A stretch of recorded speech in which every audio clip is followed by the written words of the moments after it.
نحمده ونصلي على رسوله الكريم اما بعد فاعوذ بالله من الشیطان الرجیم بسم اللہ الرحمن الرحیم رب اشرح لي صدری ویسر لي امری واحلل عقدۃ من لسانی یفقهوا قولی اللهم فقهنا في الدین اللهم انا نسألك علما نافعا وعملا متقبلا ورزقا طیبا۔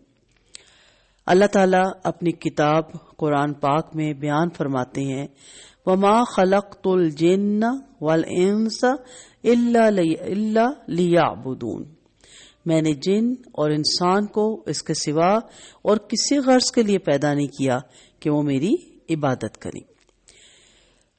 عبادت کیا ہے اس کا مفہوم سمجھتے ہیں۔ نماز بھی عبادت کا ایک رکن ہے۔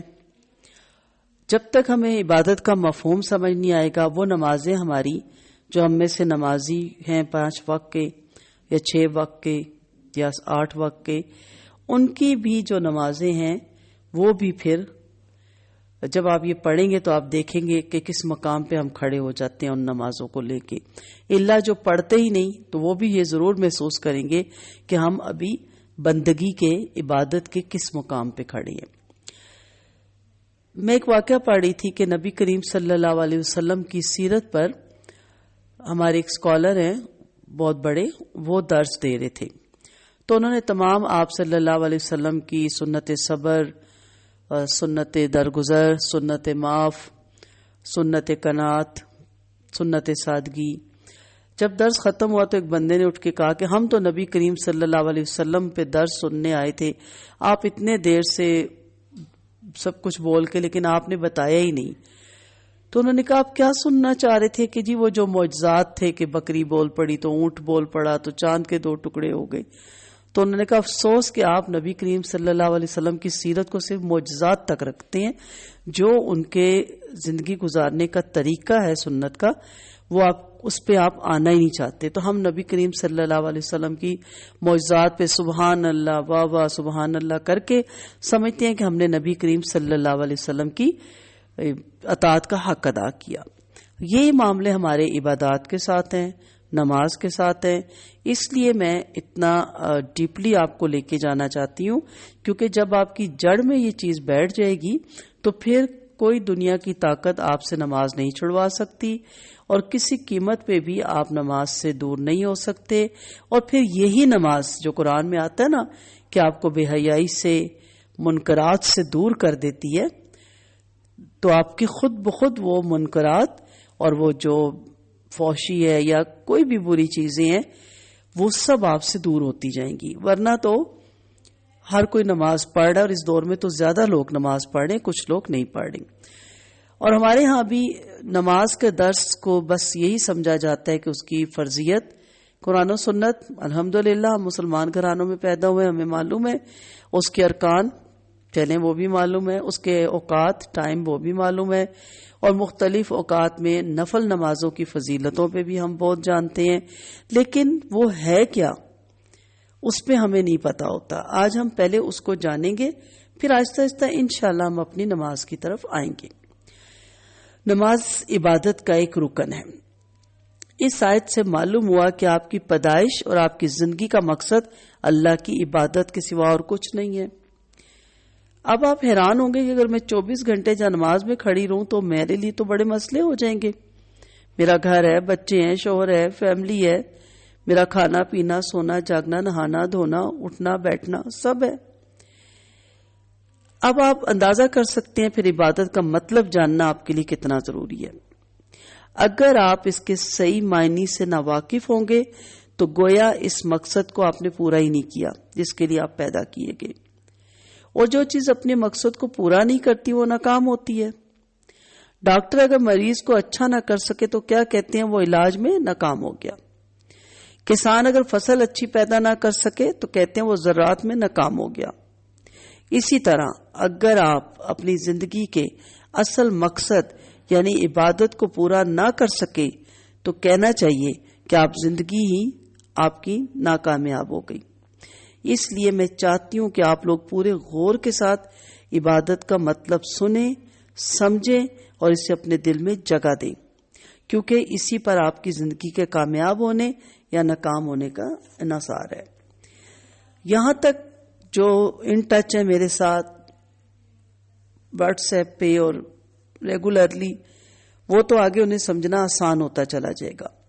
جو یہ میرا لیکچر فرسٹ ٹائم یہ والا سن رہے ہیں تو وہ پچھلے جو لیکچر ہیں 7 لیکچر ہیں وہ ضرور سنیں، تب وہ اس جگہ آ کے ہمارے ساتھ شامل ہو سکیں گے۔ میری پھر بھی پوری کوشش ہوگی کہ میں اتنے آسان لفظوں میں کہوں کہ یہاں سے بھی شامل ہونے سے آپ کو لگے کہ شاید یہیں سے آغاز ہم کر رہے ہیں، لیکن آپ ضرور وہ لیکچر سنیے گا۔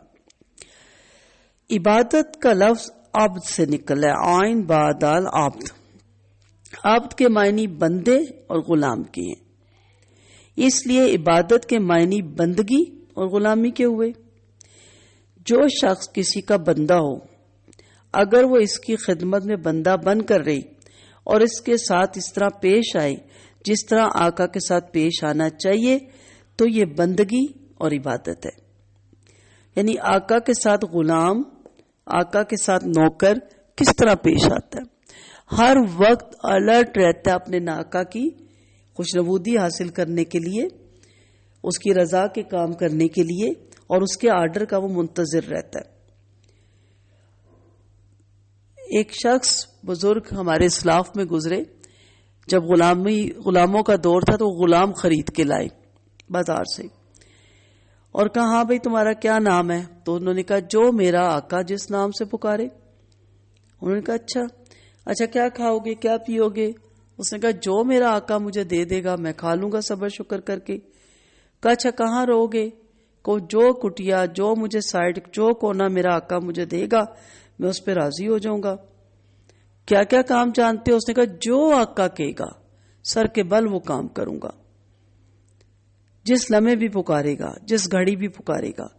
وہ بزرگ رونے لگ گئے، روتے چلے گئے۔ غلام نے کہا آقا میں ابھی آیا ہوں، ابھی آپ خرید کے لائے ہیں، مجھ سے ایسی کیا کمی کوتاہی ہو گئی کہ آپ اتنا رو رہے ہیں؟ تو انہوں نے کہا تجھ سے کوئی کمی کوتاہی نہیں ہوئی، میں آج سمجھاؤں بندگی کا مفہوم۔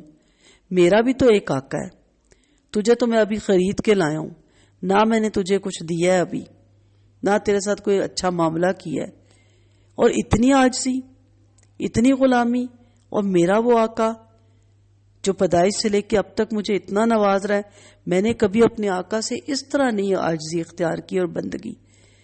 انہوں نے اپنے غلام کو آزاد کر کے کہا میرے ساتھ رہو تاکہ میں تم سے اپنے حقیقی آقا کی بندگی اور غلامی سیکھوں۔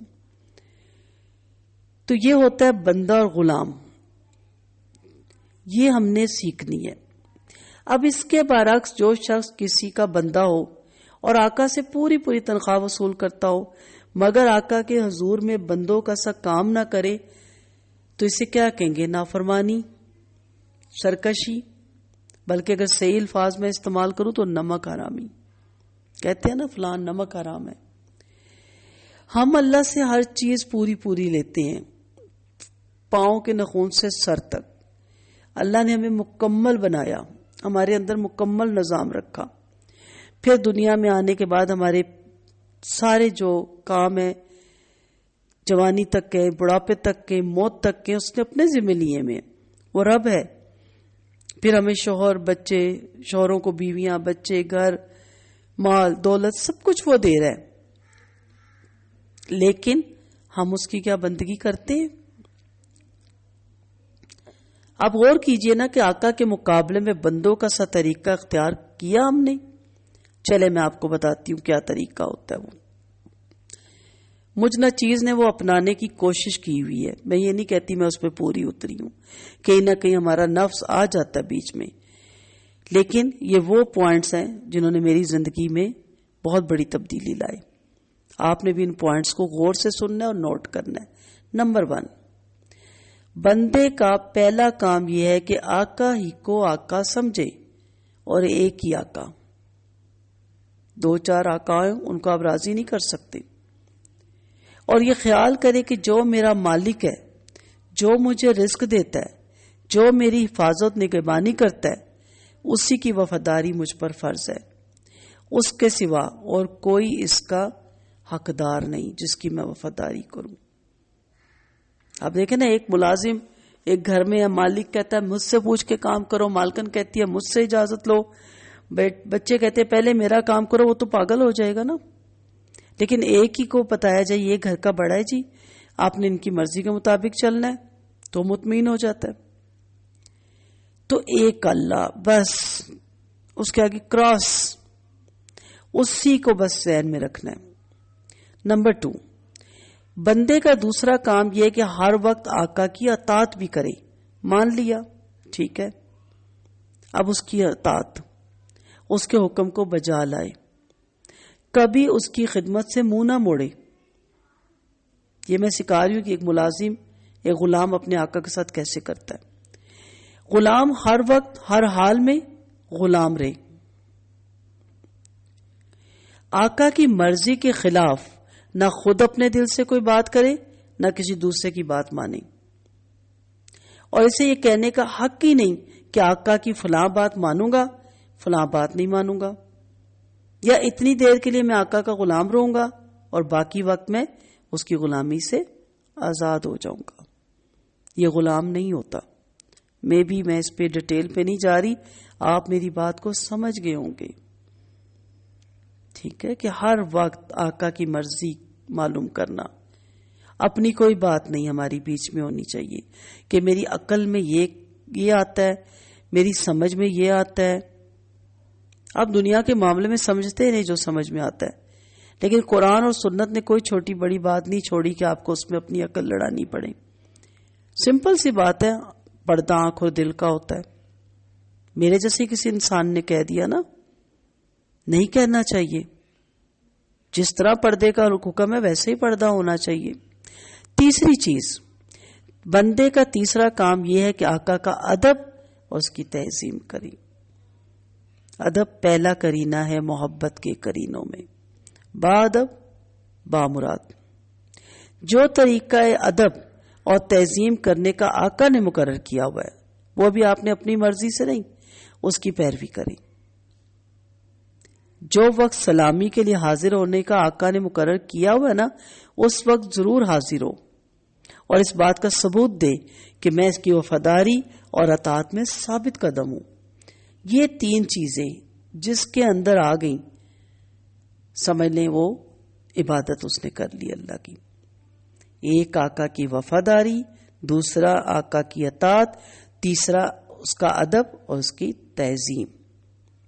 اللہ تعالیٰ نے جو قرآن مجید میں فرمایا ہے نا، وَمَا خَلَقْتُ الْجِنَّ وَالْإِنسَ إِلَّا لِيَعْبُدُونَ، تو اس کا مطلب دراصل یہی ہے کہ اللہ تعالیٰ نے جن اور انس کو اس لیے پیدا کیا کہ وہ صرف اللہ کے وفادار ہوں، اس کے خلاف کسی اور کے وفادار نہ ہوں، صرف اللہ کے احکام کی اطاعت کریں، اس کے خلاف کسی اور کا حکم نہ مانیں، اور صرف اس کے آگے ادب اور تعظیم سے سر جھکائیں، کسی دوسرے کے آگے نہ سر جھکائیں. انہی 3 چیزوں کو اللہ نے عبادت کے جامع لفظ میں بیان کر دیا. یہی مطلب ہے ان آیتوں کا جن میں اللہ نے اپنی عبادت کا حکم دیا. ہمارے نبی کریم صلی اللہ علیہ وسلم اور آپ سے پہلے جتنے انبیاء آئے ان سب کی تعلیم کا لب لباب یہی تھا، اللہ تعبدوا الا ایاہ، اللہ کے سوا کسی اور کی عبادت نہ کرو. تو ایک لمحے کو رک جائیں اور سوچیں، میری نماز، میرے روزے، میرا حج کس کے لیے ہے؟ یہ آپ کو آگے چل کے اس کی سمجھ آتی جائے گی. ابھی آپ غور سے ان لیکچرز کو سنیے. یعنی صرف ایک بادشاہ ہے جس کا میں وفادار ہوں اور وہ ہے اللہ. صرف ایک قانون ہے جس کی میں پیروی کرتی ہوں اور وہ قانون ہے اللہ کا قانون. اور صرف ایک ہی ہستی ایسی ہے جس کی میں پوجا اور پرستش کرتی ہوں اور وہ ہے اللہ کی ہستی. عبادت کے غلط مفہوم سے نتائج بھی غلط نکلتے ہیں. چلیے اپنی بندگی کو دیکھتے ہیں. اس عبادت کے مطلب کو اپنے ذہن میں رکھیے گا پہلے، اور پھر ذرا کچھ سوالات کا جواب دیتے ہیں، اپنے ضمیر کو دیتے ہیں جواب. آپ اس نوکر کے متعلق کیا کہیں گے جو آقا کی مقررہ کی ہوئی ڈیوٹی پر جانے کے بجائے ہر وقت بس اس کے سامنے ہاتھ باندھ کر کھڑا رہے اور لاکھ مرتبہ اس کا نام جپتا چلا جائے۔ آقا اس سے کہتے ہیں جا کر فلاں فلاں آدمی کے حق ادا کرو، مگر یہ جاتا ہی نہیں، بلکہ وہیں کھڑے کھڑے آقا کو جھک جھک کر 10 سلام کرتا ہے اور پھر ہاتھ باندھ کے کھڑا ہو جاتا ہے۔ یہی ہے نا ہماری 5 وقت کی نمازیں، پھر 6 وقت کی، پھر 7 وقت کی، اشراق ڈالیں آپ، دعا کے نفل ڈالیں، تہجد ڈالیں، جھک جھک کے سلام۔ آگے آئیں گے اس کے مفہوم پہ بھی، ترجمے میں بھی۔ اور جو اللہ کہتا ہے عورتوں کے حقوق، بہنوں کے حقوق، ہمسائے کے حقوق، مردوں کے حقوق، ماؤں کے حقوق، وہ نہیں ادا کرنے۔ آقا اسے حکم دیتا ہے کہ جاؤ فلاں فلاں خرابیوں کو مٹا دو، مگر یہ 1 انچ وہاں سے نہیں ہٹتا اور سجدے پہ سجدے کیے چلا جاتا ہے۔ اسے نہیں پتا میری بہو، بیٹیاں، بہنیں، مائیں بے پردگی کے کس مقام پہ پہنچ گئی ہیں۔ اپنے ماتھے پہ اس کے محراب ہے، 5 وقت کا وہ نمازی ہے، تہجد گزار ہے، حاجی ہے یا حاجن ہے، اور اس کی بہو بیٹیاں نیم برہنہ کپڑوں میں بازاروں میں بھی جا رہی ہیں، بال کھلے ہوئے ہیں، ہٹتا نہیں وہ اپنی عبادت سے، اور دیکھتا بھی نہیں کہ اللہ نے کن کن خرابیوں کو مٹایا ہے، ہاتھ سے، زبان سے، نہیں تو دل میں برا جانے۔ وہ تو ایمان کی بڑی کمزور حالت ہے نا۔ آقا حکم دیتا ہے چور کا ہاتھ کاٹ دے۔ یہ حکم سن کر بس وہیں کھڑے کھڑے نہایت خوش الہانی کے ساتھ چور کا ہاتھ کاٹ دیں، چور کا ہاتھ کاٹ دیں پڑھتا جاتا ہے۔ 20 مرتبہ پڑھتا ہے، 21 مرتبہ پڑھتا ہے، 41 دفعہ پڑھتا ہے، مگر ایک دفعہ بھی اس نظام حکومت کے قیام کی کوشش نہیں کرتا جس میں چور کا ہاتھ کاٹا جاتا ہے۔ آپ صلی اللہ علیہ وسلم نے فرمایا تھا نا، قرب قیامت میں قرآن بڑی خوش الہانی سے پڑھا جائے گا، اس کی بڑی حرف کو ٹھیک کیا جائے گا، لیکن وہ قرآن قرہ کے حلق سے نیچے نہیں اترے گا۔ ہمارے اصحاب کرام کا اور ہمارے اسلاف کا یہ قرآن نہیں تھا تلاوت کرنے کا طریقہ جو ہم کرتی ہے۔ وہ رو پڑھتے تھے اور جب تک اس پہ عمل نہ کر لیں اگلی آیت نہیں سیکھتے تھے۔ کیا آپ کہہ سکتے ہیں کہ یہ شخص حقیقت میں آقا کی بندگی کر رہا ہے؟ اس سے بھی سادہ کہہ لیں، آپ کا غلام آپ کے سامنے کھڑا، آپ کہتے ہیں پانی لا دو، پانی، وہ کہتا رہتا ہے پانی لا دو، پانی لا دو، پانی لا دو۔ کیسا ہے؟ آپ کہتے ہیں جا بھائی پانی لا، میں پیاس سے مار رہا ہوں۔ اگر آپ کا کوئی ملازم یہ رویہ اختیار کرے تو میں نہیں جانتی کہ آپ اس سے کیا کہیں گے، مگر حیرت ہے آپ پر کہ اللہ کا جو نوکر ایسا کرتا ہے آپ اسے کیا کہتے ہیں، کن القاب سے نوازتے ہیں؟ بڑا ہی عبادت گزار ہے جی، بڑا ہی نمازی ہے جی، بڑا ہی متقی ہے۔ بس یہیں ختم ہو گئی عبادت۔ مسئلہ وہ ہے نا کہ عبادت ہم نے چند چیزوں کا نام سمجھ لیا، ہم نے بڑا کھلواڑ کیا ہوا اپنے اسلام سے اور اپنے قرآن سے۔ یہ ظالم صبح شام خدا جانے کتنی مرتبہ قرآن شریف سے خدا کے احکام پڑھتا ہے، مگر ان احکام کو بجا لانے کے لیے اپنی جگہ سے جنبش تک نہیں کرتا۔ اگر قرآن پڑھنے کا نہ بھی اس کو ٹائم ملے تو نماز میں تو 5 وقت قرآن پڑھتا ہے نا، وہ دیکھیں گے آگے جا کے کہ کیا کہتا ہے وہ، بلکہ نفل پر نفل پڑھتے جاتا ہے، 1000 دانے تسبیح پر اللہ کا نام جپتا ہے اور خوش حالانی کے ساتھ قرآن کی تلاوت کرتا رہتا ہے۔ آپ اس کی حرکتیں دیکھتے ہیں اور کیا کہتے ہیں؟ بڑا زاہد ہے، بڑا عابد بندہ ہے۔ اپنے ملازم کو بھی یہ لقب دیا کرے نا، اس کو تو آپ یہ لقب نہیں دیتے۔ اللہ کے نوکر کو، اللہ کے غلام کو، اللہ کے بندے کو آپ، ہمارا معاشرہ یہ القاب سے نواز دیتا ہے۔ یہ غلط فہمی صرف اسی وجہ سے ہے کہ میں اور آپ عبادت کا صحیح مطلب نہیں سمجھتے۔ اب ایک اور نوکر ہے جو رات دن ڈیوٹی تو غیروں کی انجام دیتا ہے، احکام غیروں کے سنتا اور مانتا ہے، قانون پر غیروں کی عمل کرتا ہے اور اپنے اصلی آقا کے فرمان کی ہر وقت خلاف ورزی کیا کرتا ہے، مگر جب سلامی کا وقت آتا ہے فوراً حاضر ہو جاتا ہے ٹھک اللہ کے سامنے اور زبان سے اللہ کا نام جپنا شروع کر دیتا ہے۔ نعوذ باللہ، اللہ کے ساتھ منافقت، اللہ کے ساتھ فراڈ، اللہ کے ساتھ دھوکہ۔ اللہ کو پتہ نہیں آپ نے فجر سے زور تک کیا کچھ کیا ہے، زور سے عصر تک آپ نے کیا کچھ کیا ہے، عصر سے مغرب تک آپ نے کیا کچھ کیا ہے۔ حی علی الصلاح، حی علی الفلاح کی آواز پہ آپ دوڑے، وضو کیا، کھڑے ہو گئے، کہا حاضر اللہ آپ ہی بڑے ہیں، اس سے پہلے وہ بڑا تھا، آپ ہی عظیم ہیں، اس سے پہلے وہ عظیم تھا؟ اگر آپ میں سے کسی شخص کا نوکر یہ طریقہ اختیار کرے تو آپ کیا کریں گے؟ سارا دن وہ اپنی منمانی کرتا رہے، جب آپ کے آنے کا ٹائم ہو اور آپ کے سامنے ہاتھ باندھ کے کھڑا ہو جائے، جب آپ دیکھیں گے پورے گھر کا شرازہ بکھرا ہوا ہے، تو آپ اس کی سلامی کو اس کے منہ پہ دے ماریں گے۔ خدا نخواستہ اسی طرح ہماری نمازیں جو ہم پڑھتے ہیں نا، لپیٹ کے ہمارے منہ پہ مار دی جاتی ہیں، اور نماز کہتی ہے جس طرح میں اللہ کے دربار سے رسوا ہو کے نکلی، تو بھی اسی طرح نکلے۔ استغفر اللہ۔ جب وہ زبان سے آپ کو آقا اور مالک کہے گا تو کیا آپ فوراً یہ جواب نہیں دیں گے کہ تو پرلے درجے کا جھوٹا اور بے ایمان ہے، تنخواہ مجھ سے لیتا ہے اور نوکری دوسروں کی کرتا ہے، زبان سے مجھے آقا کہتا ہے اور حقیقت میں میرے سوا کسی اور کی خدمت کرتا پھرتا ہے؟ یہ تو ایک معمولی عقل کی بات ہے جسے آپ میں سے ہر شخص سمجھ سکتا ہے، مگر کیسی حیرت کی بات ہے کہ جو لوگ رات دن اللہ کے قانون کو توڑتے ہیں، کفار اور مشرکین کے احکام پر عمل کرتے ہیں اور اپنی زندگی کے معاملات میں اللہ کے احکام کی کوئی پیروی نہیں کرتے، ان کی نماز اور روزے اور تسبیحات اور تلاوت قرآن اور حج اور زکوٰۃ کو ہم عبادت کا نام دیتے ہیں۔ یہ غلط فہمی بھی اسی وجہ سے ہے کہ آپ عبادت کے اصل مطلب سے ناواقف ہیں، اور اس میں دونوں شامل ہیں، وہ جنہوں نے عبادت کو اپنا اوڑھنا بچھونا بنایا ہوا وہ بھی، اور وہ جو دنیا دار ہے اس میں سے نکل کے نماز پڑھ لیتے ہیں۔ ہم کہتے ہیں بڑی بات ہے جی، اتنے مسئلوں سے نکل کے نماز ادا کرتا ہے۔ چلے ایک اور مثال سے سمجھاتی ہوں۔ آقا نے اپنے نوکروں کے لیے جو وردی مقرر کی ہے، یہ ٹھیک ناپ تول کے ساتھ اس وردی کو پہنتا ہے، بڑے ادب اور تعظیم کے ساتھ آقا کی خدمت میں حاضر ہوتا ہے، ہر حکم کو سن کر اس طرح جھک کر سلام کہتا ہے گویا اس سے بڑھ کر اطاعت گزار خادم کوئی نہیں۔ سلامی کے وقت سب سے آگے آگے جا کے کھڑا ہوتا ہے اور آقا کا نام جپنے میں تمام نوکروں سے بازی لے جاتا ہے، مگر دوسری طرف یہی شخص آقا کے دشمنوں اور باغیوں کی خدمت بجا لاتا ہے، آقا کے خلاف ان کی سازشوں میں حصہ لیتا ہے، اور آقا کے نام کو دنیا سے مٹانے میں جو کوشش وہ کرتا ہے اس میں یہ کم بخت اس کا ساتھ دیتا ہے۔ رات کے اندھیرے میں تو آقا کے گھر میں نقب لگاتا ہے اور صبح بڑا وفادار ملازموں کی طرح ہاتھ باندھ کر آقا کی خدمت میں حاضر ہو جاتا ہے۔ ایسے نوکر کے متعلق آپ کیا کہیں گے؟ اکثر ہم کہتے ہیں نا نوکر ہی چوری میں انوالو تھا، نوکر ہی نے دروازہ کھلا چھوڑا، اور گھر کے ملازمین کو پتا ہوتا ہے کہ کون سی چیز کہاں پڑی ہے۔